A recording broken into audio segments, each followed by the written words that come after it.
High, তো আজ চলে এসেছি আমরা মিরিকে। আর মিরিকে এসেই এখানে দাঁড়িয়ে পড়লাম, কারণ চারপাশটা এত সুন্দর ছিল যে না দাঁড়িয়ে থেকে আর পারলাম না। তো এরপরে আমরা চলে এলাম মিরিক টি গার্ডেনে।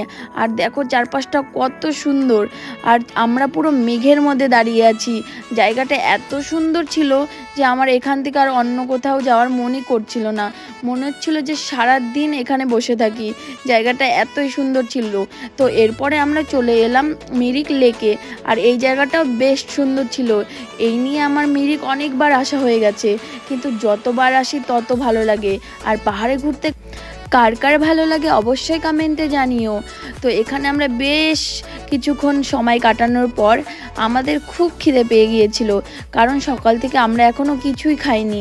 তো চলে এলাম ম্যাগি খেতে। আর ম্যাগিটা কিন্তু খুব টেস্টি ছিল। তো এখানে অনেকটা টাইম কাটানোর পর এখন আমরা চলে যাব নেপালের গুফা পাতালে। তো আজকের মতো এইটুকুই, সবাইকে টাটা।